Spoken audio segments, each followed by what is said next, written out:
Menene ra'ayinku a game da shiga matsananciyar damuwa bayan haihuwa, kuma me kuke ganin iyali ko al'umma za su iya yi don taimakawa macen da bayan ta haihu ta ji damuwa ko kuma ta shiga damuwa na makwanni? Mun ji ra'ayoyin wasu mutane a Kano. Wani kaina na taba fuskantar postpartum depression sanda na haifi yata a shekara 1 da ya wuce.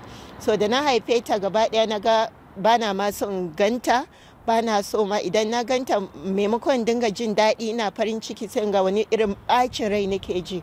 Kuma mutane ba sa ganewa idan mace ta haihu maimakon a bata space ta samu ƙarfi, ta samu lokaci ta warke sosai, mutane ba za su bata wannan damar ba.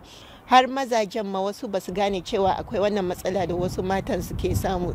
So ya kamata a ce mutane musamman maza suna ba matansu ƙwarin gwiwa wajen suna taimakawa matansu wajen ba su gudunmuwa domin ganin cewa sun fita daga wannan halin da suke ciki, don gaskiya ba abu ne mai kyau ba.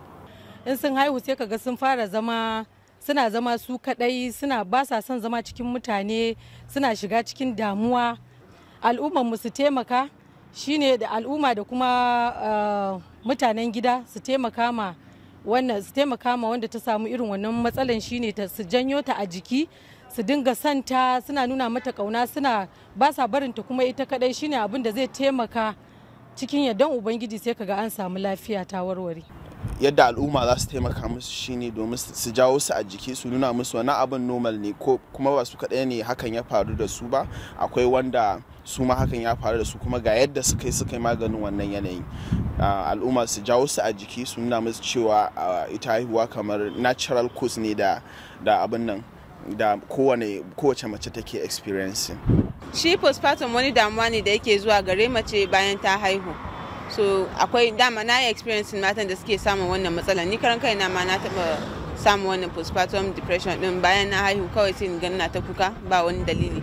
So su iyali da mutane za su iya taimakawa wanda take cikin wannan damuwan postpartum din ta supporting dinta, kuma dinga taimaka mata da kula da yaron, sai kuma dinga sa ta tana murna a koyaushe.